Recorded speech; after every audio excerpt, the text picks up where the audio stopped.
The evening in Fairfield, Connecticut, had a quiet magic to it. The breeze carried the faint scent of freshly cut grass and blooming flowers, while the golden light of the setting sun bathed the park in a warm glow.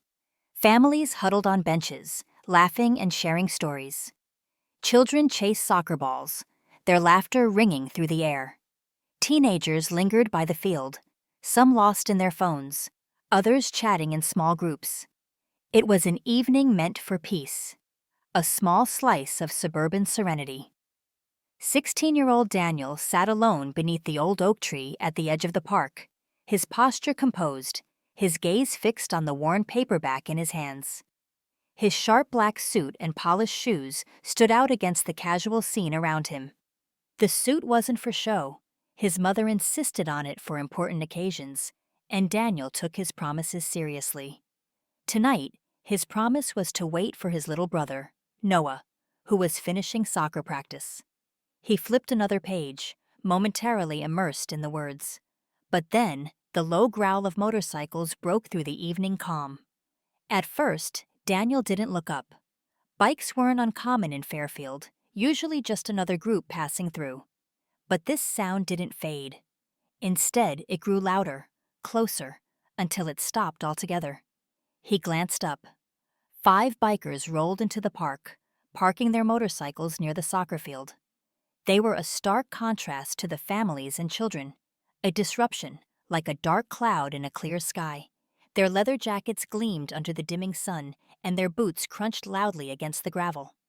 They weren't laughing or joking, they were scanning the park with predatory intent. And then, their eyes locked on Daniel. Daniel's stomach tightened, but he forced himself to stay calm. He lowered his gaze back to his book, though the words blurred on the page. He could feel their stares, the weight of their presence bearing down on him. The sound of boots crunching against the gravel grew louder, closer. "Hey, kid!" came a gravelly voice. Daniel raised his eyes slowly.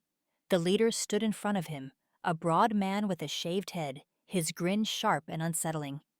2 others stood just behind him, their stances loose but deliberate, like coiled springs waiting to snap. "What are you doing here?" the man asked, his tone carrying more challenge than curiosity. Daniel set his book down carefully, marking the page. His voice was calm when he answered. "Waiting for my brother." The leader smirked, his dark eyes glinting with amusement. "This doesn't look like your kind of place," he said, gesturing around as if Daniel didn't belong. Daniel's jaw tightened, but his voice remained steady. "It's a public park." The smirk faded. "Got a smart mouth, huh?" The leader stepped closer, his boots crunching against the gravel. The other bikers spread out slightly, forming a loose semicircle around Daniel. The tension in the air thickened. Families continued to watch the soccer game, oblivious to the unfolding scene under the oak tree. Daniel scanned the park briefly, hoping someone would notice, but no one looked their way. He exhaled slowly, his training taking over. Years of martial arts had taught him to observe, to calculate, to stay calm. He could feel the shift in their posture, the unspoken threat in the way they moved. "I don't want any trouble," Daniel said, his tone polite but firm. "I'm just here for my brother." The leader chuckled, leaning closer until Daniel could smell the staleness of his breath. "Trouble? Who said anything about trouble?" Before Daniel could respond, a small, trembling voice broke the tension. "Leave him alone!" Daniel's heart sank. He turned his head sharply to see Noah standing a few yards away, his soccer cleats caked in dirt, his face glistening with sweat. The boy's hands were clenched into fists at his sides, his chest rising and falling rapidly. Noah's defiance burned bright, but Daniel saw the fear in his little brother's eyes. "Noah, stay back," Daniel said, his voice commanding, but it was too late.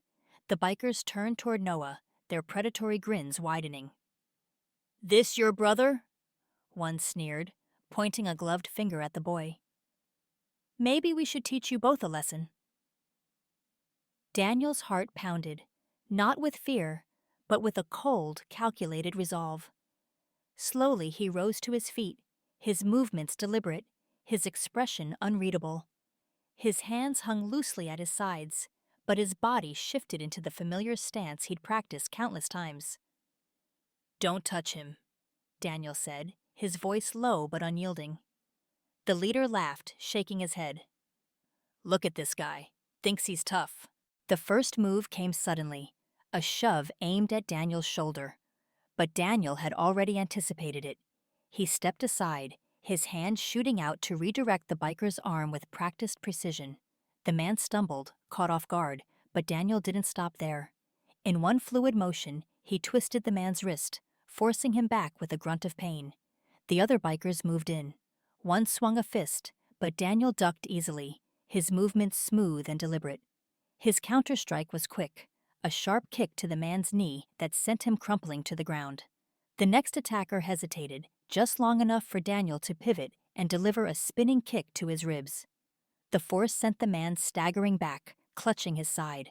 By now, a crowd had gathered. Parents, children, and even the soccer players stood frozen, watching in stunned silence. Someone pulled out a phone, recording the scene as it unfolded. The leader, now furious, charged at Daniel, swinging wildly.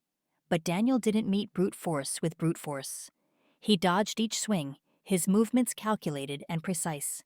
When the opening came, he struck, a single blow to the solar plexus that left the man gasping for air.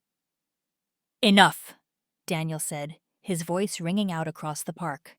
He stood tall, his stance unshaken, his gaze steady. "Walk away." For a moment, the bikers hesitated, their bravado crumbling under the weight of Daniel's calm resolve.